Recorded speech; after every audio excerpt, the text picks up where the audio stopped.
Hey, welcome everybody to 2021. I know we're just a little bit ahead of the curve here, but what we're doing today is we're calling in the relationship of your dreams, a remarkable relationship. And I'm here with Candace from somewhere in New England and Deborah from Florida, and I am Paul Sterling.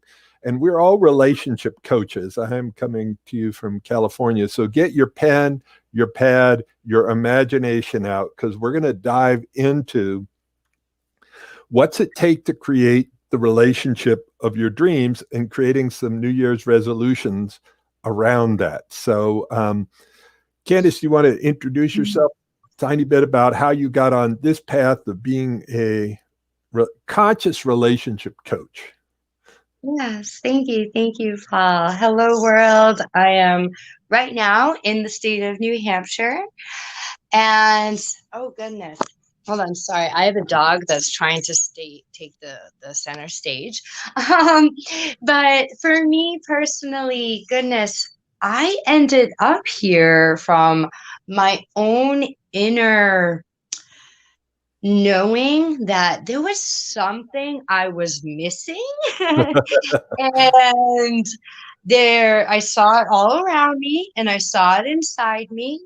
And I went on a journey to try to figure out what that was, especially around love, sex, intimacy, dating, and relating. Yeah. Candace, wait a second. Let me bounce in here just for a second. I just want, how many of you, and I would love for people to comment in there, but how many of you can relate to what Candace just said? How many of you felt like something's missing? Something, when it comes to, what did you say, love, sex, intimacy, communication in the world of relationship? I just want, people to respond and look and go, oh, am I in the right place at the right time? Is this my story? And it's like, do you want to die with your story in you, or do you want to have the tools to create that relationship? So, Candace, anything else you want to say? I just want to emphasize what you said is, I think, true for so many people. There's so few people out there that have relationships. I've been doing this almost 30 years. There's so few relationships I see out there that I'm envious of, that it looks like, oh my God, they have their shit together. They have an amazing relationship. So this is relationship ninja school. You're learning the advanced techniques, and we're moving out of the world of, and then we're going to go to Deborah. We're going to a little more from Candace and then Deborah, but we're moving out of the world of Disneyland. In Disney, we're told it's happily ever after. You just find the right Cinderella or Prince Charming, and then you retire. You stop working on yourself, you stop growing, and you live what? Happily ever after. All right. So, Candace, anything else you wanted to say? Yeah. Just there is definitely that key point of what is missing. Like, even if you're in relationship, I think one of the big things for me then and now, as I'm going into a new year, is finding my hell yeses and really allowing myself to honor, my hell yeses and my hell no's when it comes to relating to other people. Um, like sometimes we allow that missing piece to just go missing, and oh well, I got this and this, so I don't really need that other thing I really want, you know. The compromise. Yeah. Yeah. So I'm going to bounce to Deborah. And Deborah, I'm going to ask you a slightly different question as you introduce yourself. I'd like to know, like, what were some of your turning point moments and maybe your turning point mentors, or either events or people that transformed your life and got you on this path? Oh, thank you. That is a great question. It's so nice to be here with you. And I loved that video of your work. Obviously, you've been in so many training rooms and seminar rooms and with Tony Robbins and everything.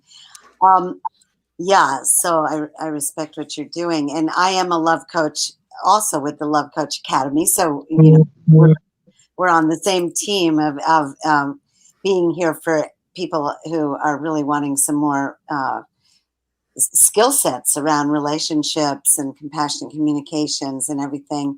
So I've had different turning points in my life, and I do want to mention being married and then going through a divorce, which was was a big catalyst for me.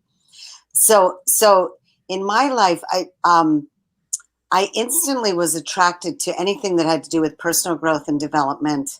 And at an early age, as a 20-year-old or a 22-year-old coming out of college, I was instantly seeking masters. So I worked with Muktananda and then Baba Haridas and then Est. I did Est, and I did the anatomy of upset and the body, and then I came to California when I was 24. So I did ST.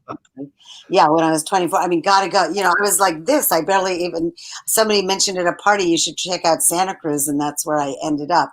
And I was teaching dance and studying martial arts. So these were catalysts. I was getting embodied really super well with a contact improvisation.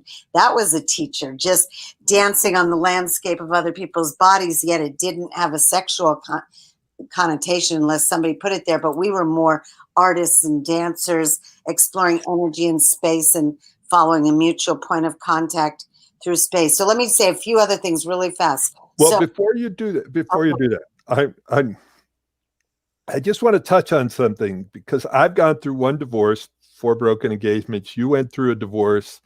I just want to ask you, so that our listeners get it, what's your paradigm about divorce? Because some people say it means that my relationship failed. And I think that you might not hold it that way. And I want people to have some different perspectives that they can look at. So what's your perspective?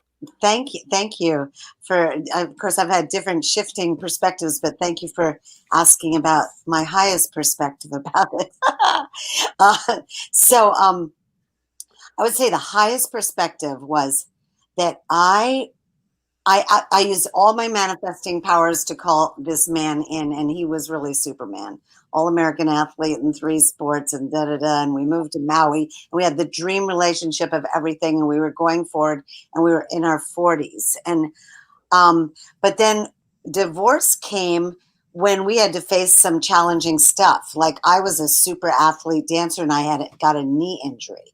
And then I was going through menopause, and he clearly didn't want to do those. He wanted to train for somebody 10 years younger. But what I took it as is, I'm going to keep growing, and I'm going to come to my next evolution. So literally the day he flew off the island, I was caught in the arms of an amazing Sufi teacher, doctor, who I'm going to work with here, designing the nutrition for his health clinics here. And I started just clearing and going to the root source of my grief and everything. So if people can use divorce as a doorway to look at, okay, what didn't work in me, because that's where I can change it with the serenity prayer, really looking at, okay, stuff happened and there's stuff I didn't like, but what did I need to change in me, and how could I keep growing so that I could open up to more love? Yeah. There's so many other things to say about it. Like, it sure helps to have the same kind of, the same wish for growth. And for me, in my case, the same wish for a spiritual context. And he had really a different design. So we're going to talk about that today, because today is about creating New Year's resolutions. So what is the design that you want? What is it you want to attract? And sometimes, if you think about it, when you go to a buffet and the food looks great in the display and you put it on your plate and it tastes miserable. And I grew up sort of in a family where you're supposed to eat everything on your plate. And a lot of women were kind of conditioned that, if once they start dating, they're now in a relationship. And I want to say that, like, it's sort of like at a buffet. If the food looks good but doesn't taste good, don't keep eating, And what we want to do is have some good criteria, and not good based on my opinion, but based on your opinion, whoever you are. What is it you really want from a relationship? What is it there to provide? And so I'm going to get some slides up here in a second. But if you think about it, there's 3 levels. So if you drew a pyramid, there's the bottom level, middle level, top level. So 3 different levels. One level is about survival. The second level up is a relationship based on comfort. And the third level is growth. So if you look at it, Deborah, what you did as soon as you got out of your relationship and while you were in your relationship, you were pretty committed to growth. Totally. 100%. Now, my challenge in my relationship, my marriage that ended, is I was really committed to growth and she was more committed to comfort. So going to Hawaii together, she would rather sit on the beach and read, and there's nothing wrong with that. And I would rather go to Hawaii and go to a workshop with Tony Robbins and be walking on fire and jumping off of the telephone pole onto the thing, doing all this crazy shit, and be on a workshop with a few thousand of my new closest friends. Your closest friends.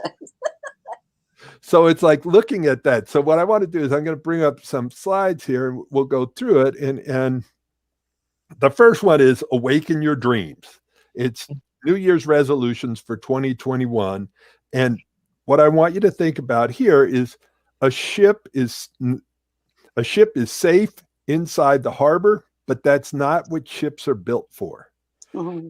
And so a lot of times we try to build a relationship around safety, and it sucks the life out of the relationship. So that's why this is called the Courageous Love Show. It's about how to be courageous. And what I want to do is ask, and Candace, I have my visuals are coming up. So I have this picture here it's almost a bell curve. And on one side is the arrows going up, the other side down. So in the beginning of a relationship, what do you want? You want a relationship, where people feel, and by the way, writing in public is probably my least favorite thing. I'm dyslexic, ADD, spelling impaired. So here I am. Color. I'm drawing in public, writing in public. So in the beginning, and I want to ask you guys both, you gals, guys, that's such a weird term. Okay. Wow. In the beginning, it's easy to win, hard to lose. State of gratitude keeps getting better. That resonate? Oh, yes. The honeymoon, the honeymoon hormones. Yes. Oxytocin. Oxytocin and dopamine. And then it becomes, and now see, the thing is, this is the key thing to understand. When you start to take each other for granted, it becomes easy to lose and hard to win. That is so true. Boy. And so what I want to do is ask each of you, what are some tips you might have around gratitude? How do you, because see, the thing is, in the beginning, you don't have to do anything. Your partner can bring you home a rock and you're like, oh my God, they brought me a rock. Rock ever. I'm going to call my girlfriend or boyfriend. I'm going to show them they brought me a rock. It's like, it's from the beach. They found it just for me. And it's my color. And then it's like, he bought me a car. It's the wrong color car. What's wrong? He doesn't love me anymore. I mean, I made the mistake one year, and then I want to hear from you guys. It's like, I made the mistake one year. I bought my ex-girlfriend a coffee maker for Christmas. Now, there's a story behind it, but she almost cried when she opened it up because it's like, he bought me an appliance, like something practical. What does he think of me?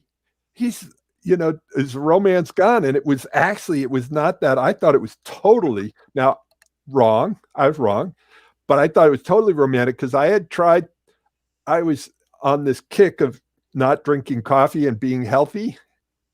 I've totally given that kick up right now. I do drink coffee every day, but I had tried to get her to stop. And my buying her a coffee maker was, I surrender. I'm going to stop trying to change you. I love you just the way you are. If you want coffee in the morning, I'm going to make it easy for you. I'm going to get you a really nice coffee maker. Now, the story she told herself was very different. But this was me leaning in and hopefully doing something that she'd be grateful for. Once she heard the story, she did. We hugged. It was really cool. But in the beginning, man, it almost brought tears to her eyes. So what do you do to stay in a state of gratitude? So Candace, let me start with you. Yeah, so for me, some of the first things that come to mind is really putting conscious intention to create play, to create intimacy. Learning, getting tools and exercises or games. There are tools and practices, whether it's Tantra, yoga, or a fun game, things you can do to keep that energy moving and flowing. Um, Even as you were sharing about the rock, I felt like this sense of like endearment, like that sweetness and that childlike wonder, that pure innocence. And so finding ways to be there, and one surefire way, I'm blind, so I can't use this, but I use my imagination. Um, Pictures or envisioning, looking at your partner or lover as a baby or a child and looking into their eyes. Yeah. Cool. Yeah. And one thing I'll just tell you, that if you look at what men typically, not all men, but they want to be your hero. And the difference here is, and I'm talking masculine and feminine, and there's some great new work from John Gray about testosterone and estrogen and masculine, feminine, but it's like, and we all have both energies, but the masculine energy is, I did that. I did that. Yeah. I watched with two of my friends here, actually with Scott Katamas and this other guy, Don. We watched Wonder Woman 1984 on Christmas Day, and I had gotten HBO, so I made it all happen, at least some of it. But at the end of the movie, Scott was in tears in the movie, and it was a good, fun movie. And part of me was like, I did that. Yeah, I wrote the movie. I got the movie. I made it all happen. I made this happen. That's sort of that masculine energy. And then the feminine energy is, I felt that. See, the masculine is about doing and the feminine is about feeling. And we both have that. So yes. Yeah. Go, Deborah, go. Oh, thank you. Go, Deborah. Go, Deborah. Go, Deborah, go. Okay, fun. So, yeah, a couple of things come up, and I'm going to mention something. Yeah, I heard John Gray afterwards. So, first of all, appreciations. Just you said, how can we keep the gratitude going? So, consciously choosing to appreciate. And with my current housemate / companion, I'll go out of my way to see what can I appreciate, what's working, instead of looking at what's not working, because I could go there. I'm going towards appreciations and then celebrations if it's really great. Like, wow, we had fun. That was so much fun going down there and out to dinner. And then we saw all those lights and the music and the fireworks. We scored. We ended up at that University Town Center right at the perfect moment. Or, he got me a Oster blender for Christmas. Hey, I'm grateful because I do shakes all the time. So to me, that's great. It's practical and I need it in the kitchen. But he got it in white, and we took it back because I wanted it in silver and black to match all the other appliances, And then clearing what's in the way, being aware there is something in the way right now, and not just stuffing it under the rug, but actually, could we actually just clear this so we can get on with having more fun. And John Gray was talking today about, you know, when men are doing tasks and you actually ask them, hey, would you take the trash out? Or, wow, you did a great job, thanks. And you turned on the Christmas lights. Awesome. And I have to work at my desk all day. Would you go do the groceries? You know, that's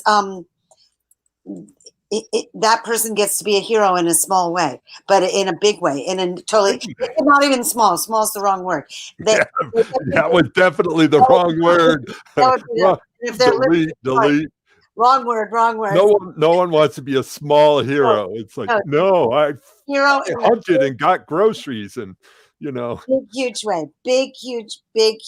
And so John Gray said, when the man is doing tasks and accomplishing them, and then testosterone is built, and when the woman is feeling and, you know, getting her needs met, estrogen is built. So all these different hormones, being aware of them.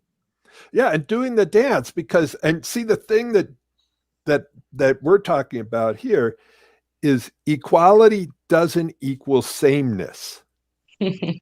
We're trying to create actually more polarity, you know, and for the masculine to get back his growl. A lot of men have been neutered, and a lot of women have been, they're feminine. They've lost it in trying to be like, you know, compete in a man's world that's not really working that well for men, even, you know. Yeah, David talks about that a lot. You know, how in the whole new age thing, men and women became more homogenized, and it's important to really separate so that there's the attraction of coming back together again. So being able to nourish ourselves helps also build the gratitude. So I'm going to move into some of the slides and what to do. Like, this is the time to have a sacred ceremony and call in either with your current partner, but if you're single, you can use the tools we're going to give you in a minute to call in the partner of your dreams, somebody that you really want. And it's like, here's one of the things I want both of you either to nod or thumbs up, whatever. I just did a workshop with Heidi Love, who you both know. We did it for my clients, and it was a 3-hour like introduction to some new clients and the end of the year for other clients. And it was all based on this concept I'm going to be talking about today, but you matter to me. There's a great song by Sarah, I think her name is Bareilles, but if you go on YouTube, and it's You Matter to Me from the show The Waitress. And it's like, that's what we want in relationships. And, or let me ask, Candace, in your relationship, do you want to feel like you matter to them? Yes, of course. Of course. And do you want them to feel like they matter to you? Yes. Deborah? Yes, all the way. Okay, so here we go. And I've got a picture up, Candace, of I don't know, he's about maybe 8-year-old boy about to hit a tennis ball, and his face is just in awe, and he's like the happiest thing. And the slide says, it seems simple enough, like to have an outstanding relationship. And I was on the Zoom call with my brother and his wife the other day, and my mom, and they've been together almost 30 years. Their daughter's about to have a baby. Like, and this, of all the relationships I know, his is one of the best I've ever seen. And I know him really well, the ins and the outs, but they let each other know on a regular basis that you matter to me. And so what I want to talk about today is how do you let people know that, and also what gets in the way. So Candace, Deborah, have you ever put together a jigsaw puzzle? I know I asked you this earlier, but yes. Okay, so what's the most important part of the jigsaw puzzle? The picture on the box. Yay! Because then you know where the pieces go. So in a relationship, relationships are more complex than we want them to be, but they're simpler than we think they are if you have the picture. Like, I was in New York City springs ago, and on the subway, and I'm not a city guy. I'm raised in the country, and subways were overwhelming. And what I needed was a map. I needed a picture. And so in relationships, what I want to do is we're going to look at a picture first. So this is the big picture. Now, this is actually literally a puzzle I'm putting together right now. So what do you do after you look at the box? What's the next step that people tend to do? Put like things that will make certain shapes or colors together, organized. Outside. Candace, what are you saying? I'm thinking the outside, the container. The edges. Yeah. And so it's the edges and grouping. So I tend to, and you can see this is the actual puzzle, but I put together the edges. So what I want to do is look at today, what are the edges? What are what's the container that holds a remarkable relationship? And so how many of you out there listening in Facebook land say want a remarkable relationship? So if you could just type in the comments sheet there, and sometimes we see your comments and sometimes we don't, but I'll get back to all of them. I want that. So if you want a remarkable relationship, just so I want that. I was tempted to say me too, but that would be the wrong message. We're not doing it. I want a remarkable relationship. So let's look at what are the pieces that build the container. So here are some, and I want to hear from each of you. So Candace, what I put up there was vision, values, skills, and needs. So I'm going to ask you two and everybody else, what is the number one most important reason to be in a relationship? And if you could type in your answers for the people who are just watching, what's the number one most important reason to be in a relationship? In fact, I'd be so bold as to say the only reason to be in a relationship. And I've studied this for 30 years, and it's rare that I say the only anything. So, Deborah, what is your... Okay. And I'm noticing, yeah, I'm used to being able to write comments out, but in where I am, I can't. So what is most important to me is really having a common vision and values together. Mhm. I'm literally on a mission. I mean, this lifetime, so I'm aware of being in a lifetime that's all about total awakening and delivering more about empathy, compassion, love, certain spiritual values that are universal and include everyone. Cool. Candace, what about you? You've been Well, on I these calls normally, with me. I think you know what my answer is. yeah, to get your needs met. Yeah, and we're living a culture of need shame. Mhm. In fact, if you want to insult somebody, you call them needy.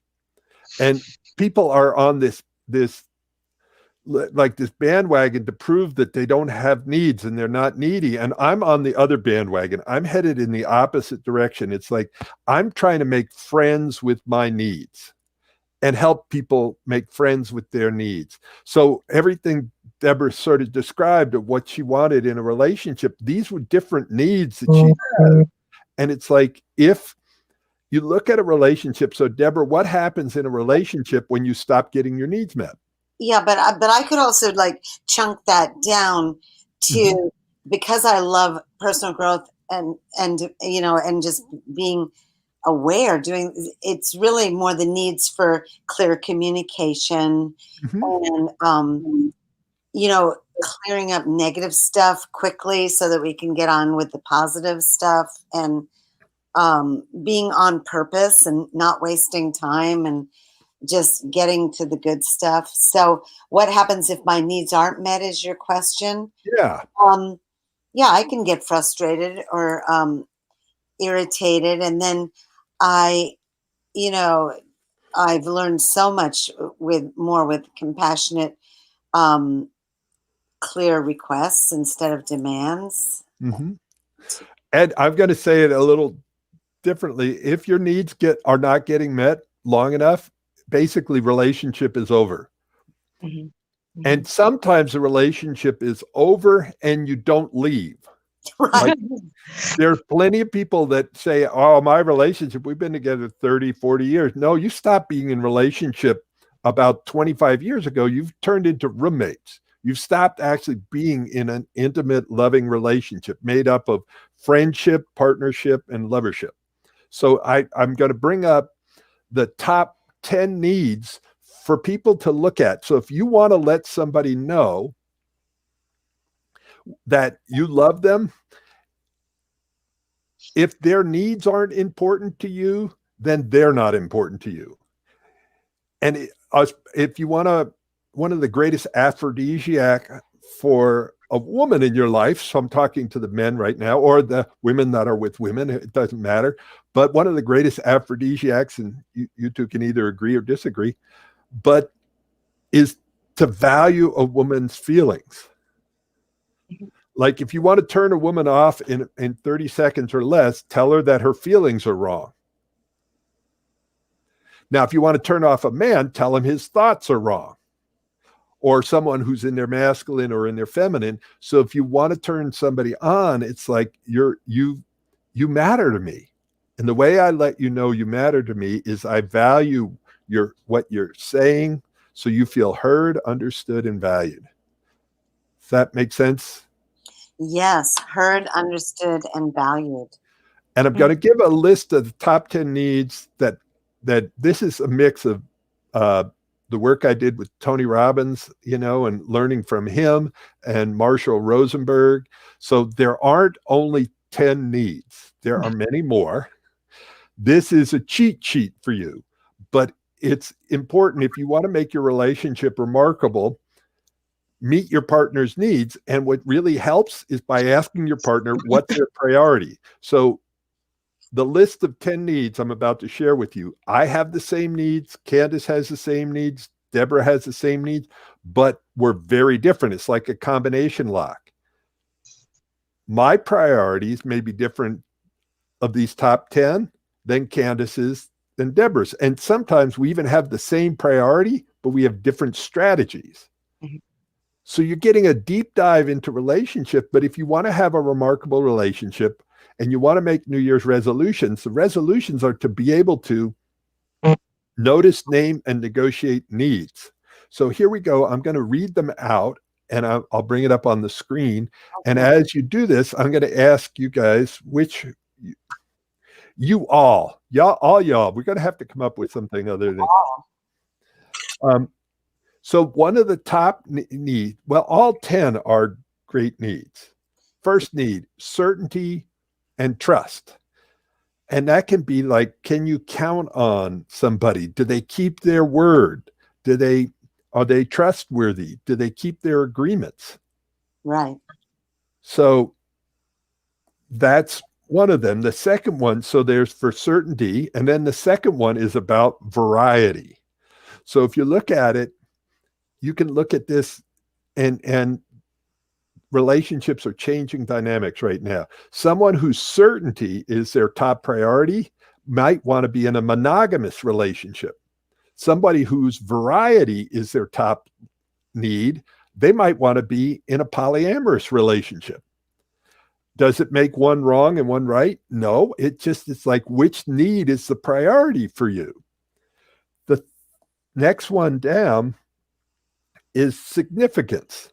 Do I feel like I'm a priority? And even with, when people are really busy, even if we had 5 minutes together, I want to make you feel like a priority in those 5 minutes. So let me just hear from the two of you, which one of these so far resonates the most? Certainty, variety, or significance? Well, Candace, why don't you dive in? Yeah. They're all kind of striking a chord. The significance piece goes into mattering, and I am non-monogamous. But I also I'm on the, I like having a central partnership. So even though I'm non-monogamous, I still have a certain need for a certain level of certainty. Yeah. All right. And Deborah. I think I like the. Can you put it up in front of us? But Yeah. I like the trust and reliability. The certainty and trust. Yeah, So, reliability is just another word for that. yeah, and then I like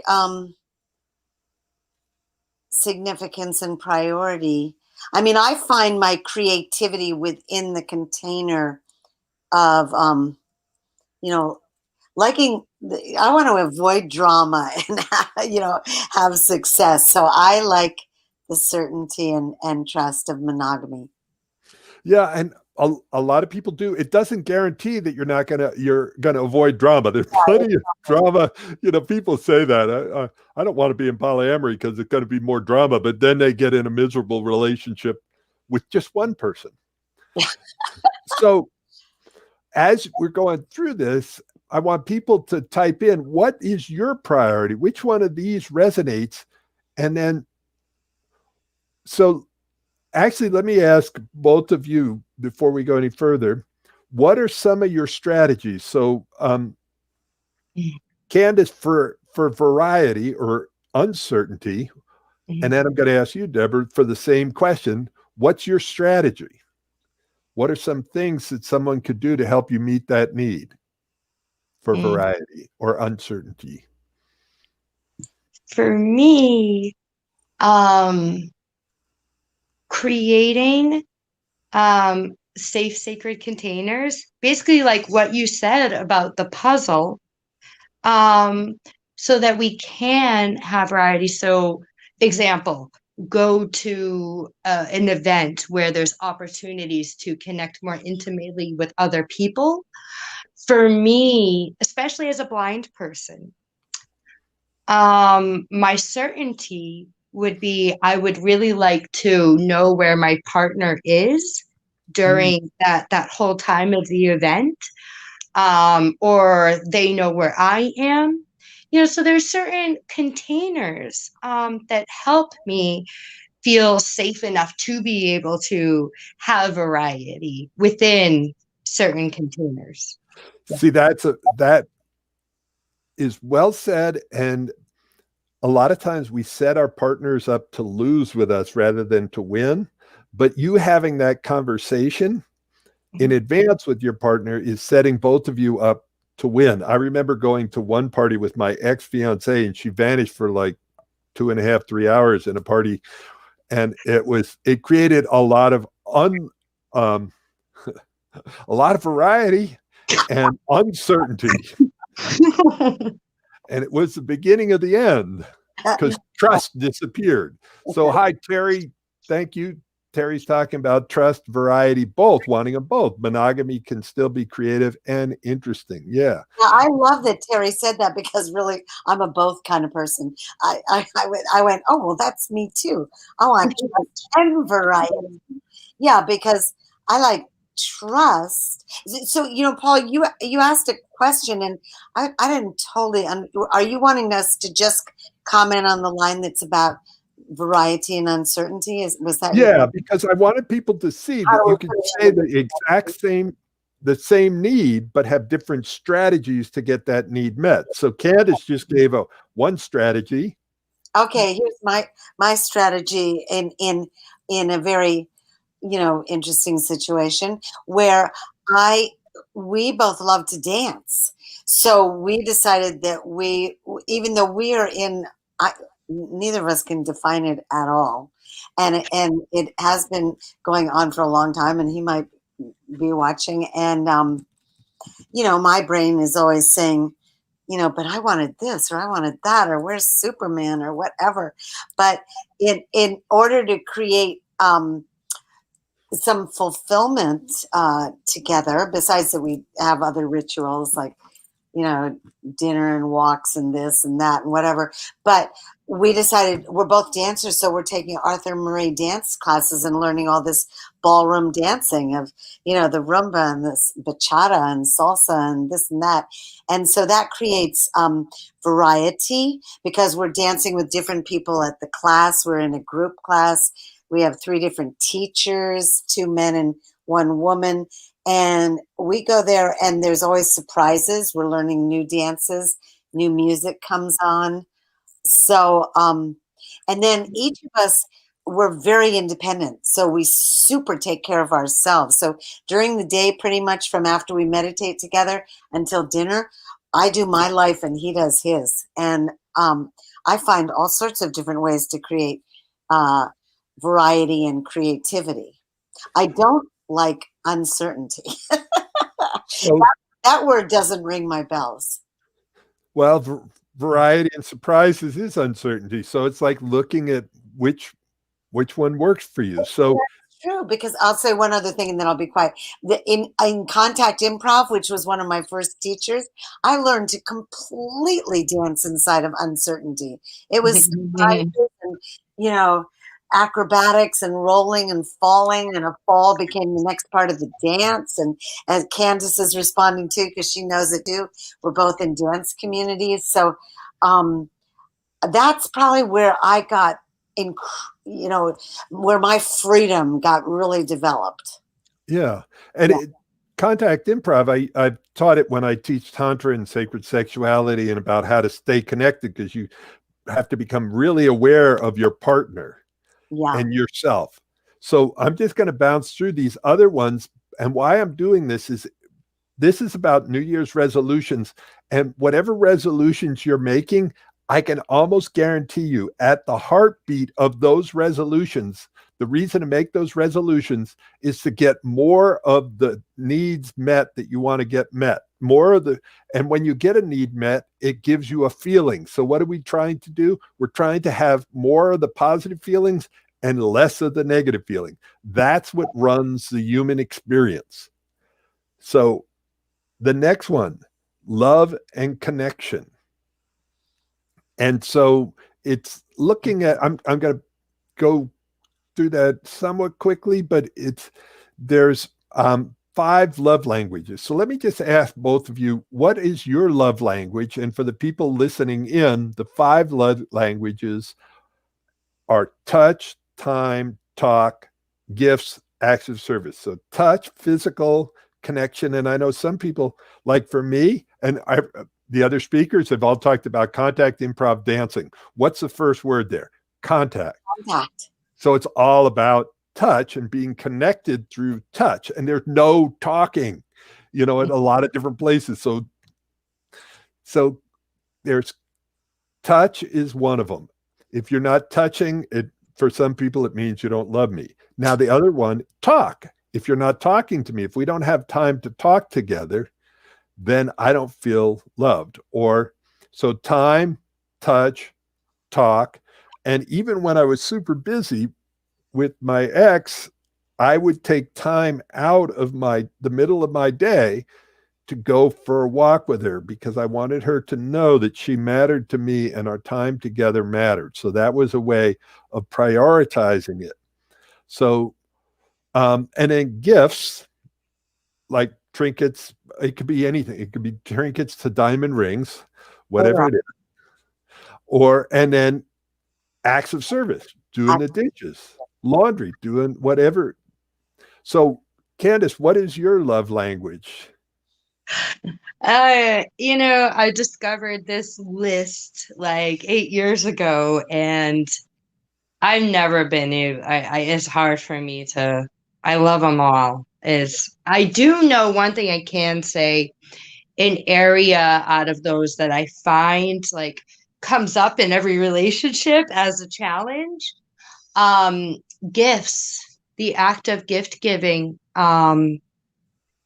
It's something I love, and for some reason I have attracted people that is just something that's very hard for them. You love giving, or you love receiving, or you love both? Both. So yeah. Okay, cool. Yeah, you know what, most of the time I actually love giving more than I love receiving gifts. So cool. Wow. Deborah, what's yours? Okay. Yeah. I even have this book here, and so I noticed touch and talk is important. And my housemate is an introvert who doesn't talk much. Sometimes I have to say, I just said something, could you respond? Or could we talk about, like, so I grew up in a family where conversation was stimulating and really high level intelligent conversation. So I love that. But like Candace said, I really love all of them. And right now I appreciate that my friend does service, but in the given moment, I think, well, in friendship, which this is communication, having really good communication in friendship. Now, if I was in a really romantic relationship right now, then learning how to touch each other. Some people don't know how to touch you. Some people are great at it. They've got the radar fingers who know just what to do. And some people, it's like, so, I used to teach Tantra, so, yeah, there's ways to be receptive to what the person really enjoys. So, yeah, sure. Yeah, go ahead. There's a couple terms that I've learned that I tend to use more when talking to someone who I may be potentially trying to form a romantic relationship with. And that would be demisexual, which means for me, in order for me to really want to open up to you, there has to be emotion. I am aroused and turned on and attracted to emotion. And then sapiosexual is for those who are really drawn in by intellect.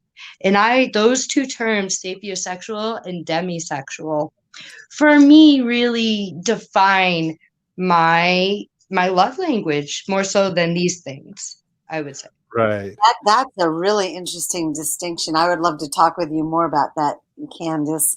And I've had people, I've heard other women say really in this context that we're talking about right now of romance or sexual, that foreplay really starts in the living room. It starts, John Gray said that. It starts on the walk you took out in nature, and then getting the food, and then coming back home. And, there's all these ways to build the energy, but to also appreciate friendships, because, especially like in COVID, where people are in different situations where they may not be able to get out and meet as many people. So it's learning to appreciate the people who are around us, and to appreciate our friendships. And even on Zoom, so on Zoom, say we've been connecting a lot, and then it is communication.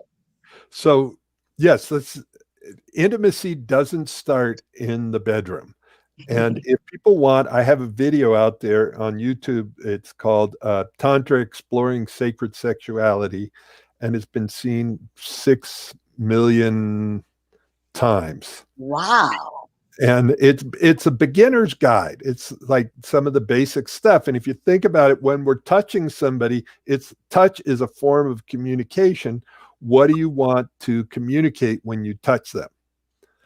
Like, I don't know what the hell I'm doing, or I love you and I want you to feel it. And sometimes the more you slow down, the more you're going to feel. So we could spend the whole time on this. I'm going to bounce to the next needs.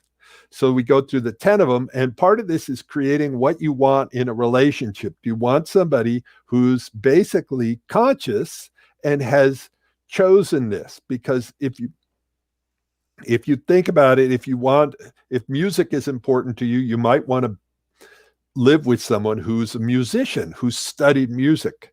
If you want someone who's great in relationship, it's important to be with someone who's studied relationship. It's a skill. It's not something that you just inherit. Some people tend to be better at it, but luckily for me, because I grew up with an older brother who was Don Juan.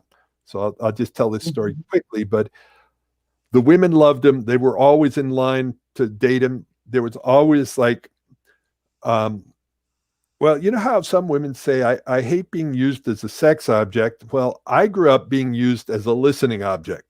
He, he would break their heart and then they would come cry to me, and at some point I'd go, no, no, please use me as a sex object. Stop using me as a listening object because I'm tired of that. But luckily, because early on growing up, I called it relationship repellent. So I was not born with whatever that gene was, but these are skills that can be learned. And luckily I ran into mentors, people like Tony Robbins, Byron Katie, Marshall Rosenberg, Marshall Thurber, Robert Kiyosaki. There's a long list of people that totally changed the way I thought. Charles Muir, who's sort of the grandfather of Tantra. I know him very well. Charles and Muir and Maui. David Dita. Yeah. So there's people out there. If you want to learn this, it's a skill that can be learned. If you want a remarkable relationship, you need remarkable relationship skills. And if you want to know more about that, you could just type in, tell me more, and I'll get a hold of you. And one of the things that I do is a breakthrough session where if you're in a relationship, we get clear where you are, where you want to go, and what's in the way. What skills and tools do you need? What needs of yours are not getting met? So I'll just list the other needs quickly, and if there's any that you two want to hone in on. Yeah. But intimacy, I have intimacy broken into 3 categories because we tend to lump it together. It's not. There's emotional intimacy, physical intimacy, and sexual intimacy. Those are 3 different things, and we need to separate them out. Because if we just lump them together, intimacy sounds like it's all sex, and it's not. You can be very intimate emotionally, physically, and then sexually. So the last 3, because there's something else I want to cover, but the last 3, attraction, contribution, and growth. So what keeps us alive, and Tony Robbins talked about the last 2 as being needs of the human spirit, the need to grow. And Deborah talked a lot about this at the beginning. And Candace is, if I can speak for you here, you can wave your hand. But Candace has been on a major growth curve right now because she went blind a couple of years ago. So there's like it or not, there's a huge growth curve there, and you can get bitter or better. And she's chosen as a love coach to get better. And I'm careful of speaking for somebody. We've done enough of these calls. I feel like I know her spirit, and she's someone who is growing because life has given her some interesting challenges. So which of any of these other needs stand out to you? Those needs that were just up. Oh, the needs, I'll put them back up and then I'll describe them. So Candace, what's the question? Oh, I'll just ask you, now that you've heard them all, like, what are your top 2? So here you go, Candace. I'm going to read them off. Certainty and trust. That's 1. Uncertainty, variety, significance, love, intimacy, emotional, intimacy, physical, intimacy, sexual, attraction, contribution, growth. So I'll go with you first, Candace, because intimacy. For real. Yeah. And if you said the top 3 and there were like 3, all those levels of intimacy, and that's pretty important to me. And if you want to know somebody, if you want to understand somebody, what you could do for New Year's is get this list, print it out, and then ask them. And then what I would do, if I wanted to understand what opened Candace's heart, like if you saw a combination lock, I would want to know what's your priority and what do you need when you say intimacy, what's it take? Now, Terry's saying it's all important. It is all important, but here's what happens in life. Life will give you decisions where you have to prioritize. So you either prioritize consciously or subconsciously. So in situations, you can get a relationship where you go, oh, I'm getting intimacy, but I'm not getting certainty. is it worth being in that relationship? You're always getting these choice points. And if you go, okay, I'm not going to be in any relationship unless I get all 10, well, good luck. And maybe you have one relationship where you get this need, one where you get that need. So sit down with your people, and decide, like, what are your top 3 needs? And I have a slide here that basically shows on one side, Candace, your top 3 needs and 3 strategies underneath it. So if your need was for variety, what are 3 things that you could do for variety? And then if your next need is for significance, what are 3 things? So you set yourself and your partner up to win. And if you're single and dating, mm-hmm. there's never too soon to have these conversations. Yes, it can be a great eye opener. And I'll give you an example of a conversation. Well, yes. Okay. A great first date. Yeah. Actually, no, I'm going to skip that. I'm going to show one last slide, and then we're going to wrap up our thoughts. We're getting close. And then as soon as I'm done here, I've got to do a podcast with a guy in Africa. So, wow, cool. Yeah, I feel so international right now. Anyway, to make a relationship remarkable, there's 3 main areas that you want to look at: availability, capability, and willingness. Oh, yes.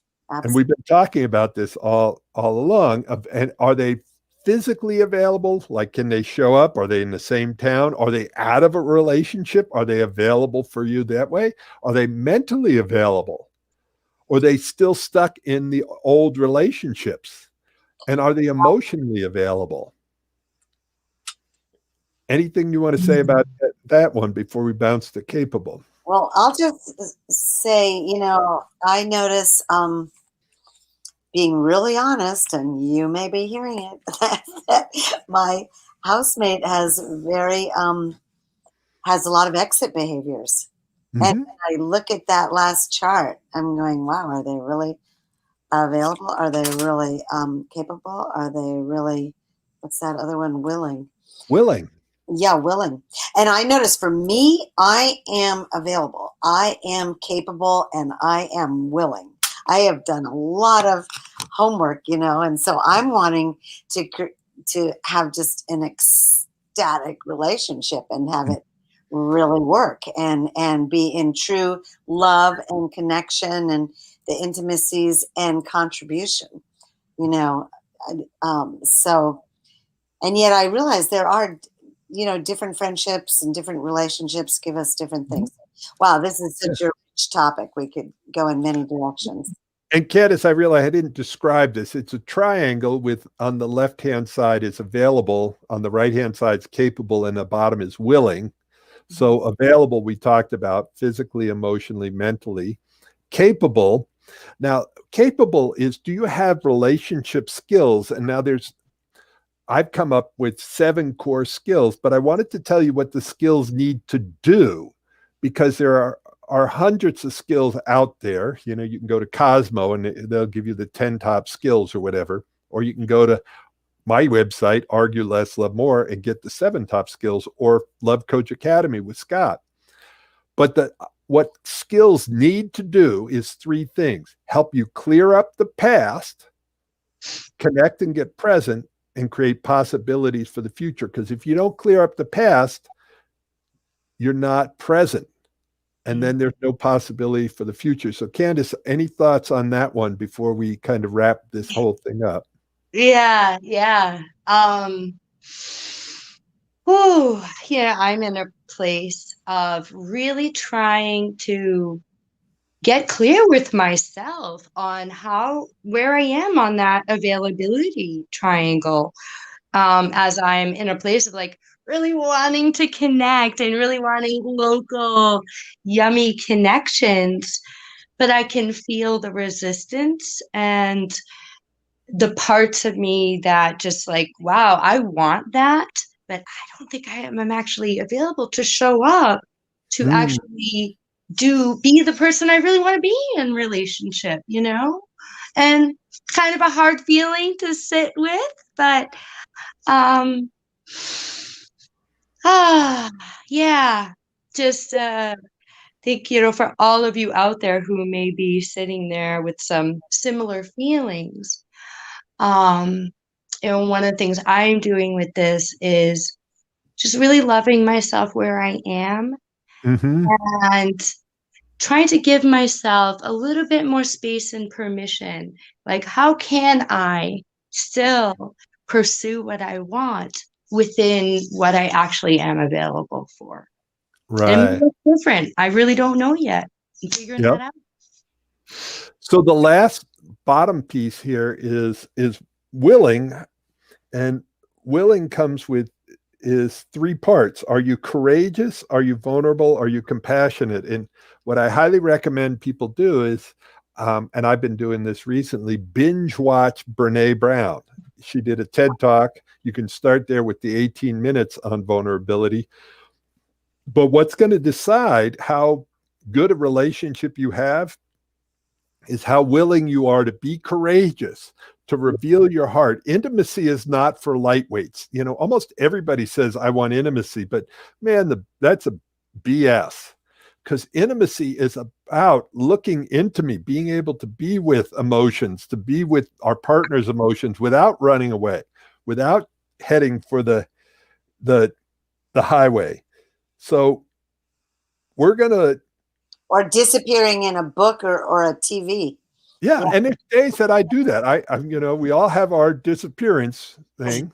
Right. When I work with people, this is the 2 seconds. We look at their communication. We look at them learning these are the 7 ones I talked about: meeting needs, conflict resolution, clearing up wounds and triggers, building trust, creating intimacy. That is the whole work thing that I do. And you get to grade yourself to figure out whether you've got the skills to do it or not. So this is the big ending here. Bum, bum, bum. You can either cut a path, which is like discover it through the weeds. And I did it for years because I was embarrassed about asking for help.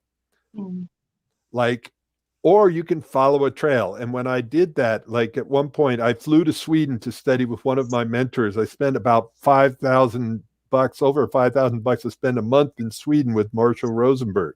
And it was one of the best investments I ever made in myself and loving myself.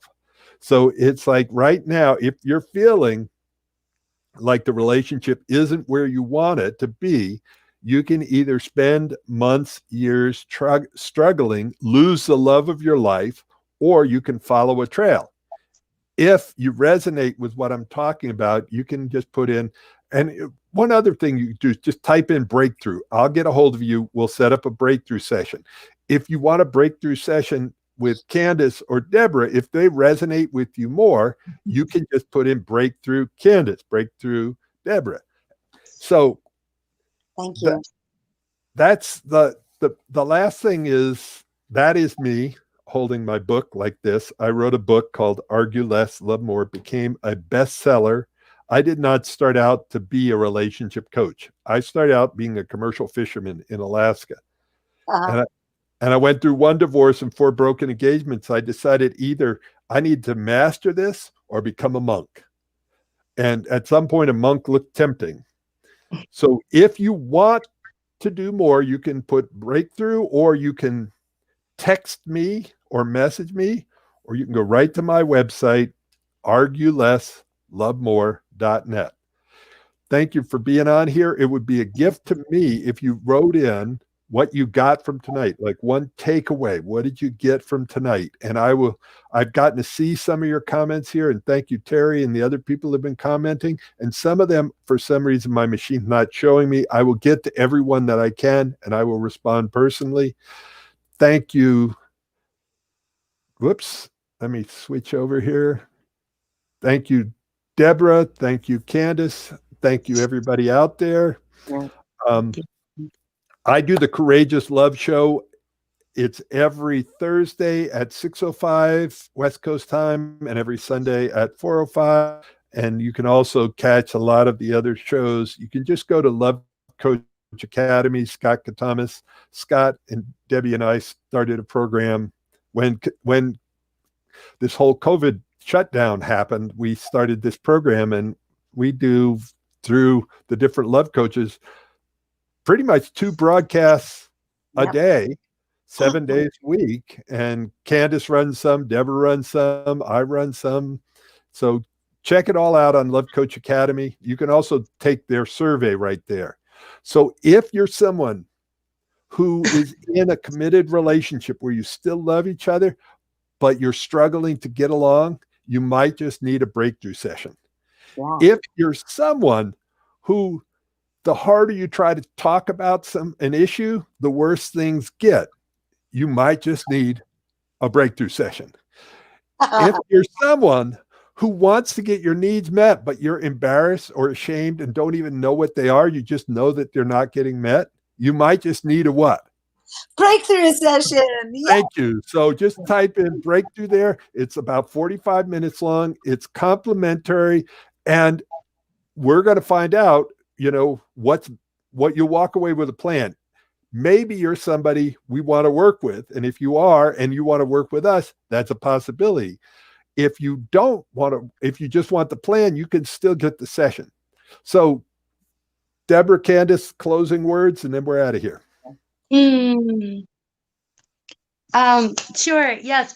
Thank you so much, Paul. Thank you to Deborah. It's been fun. It's been awesome. And to all of our viewers out there, I truly hope that there were some nuggets for you, and just really feeling that word resolution. It's not like this thing out there. It's this thing inside here. And I'm really grateful that we have teachers like you and these maps and these puzzles to figure this all out, because we all know they ain't teaching us about relationships and intimacy in traditional education structures. So we all need it. Right. Absolutely. Yes. So I agree. It is my passion to work with people. I absolutely love working with individuals, couples, groups, a family, and sharing these skills. We all do it in unique ways, and we bring different skills to the table. And it would be my greatest joy to work with you. And Paul, thank you for inviting us on your show.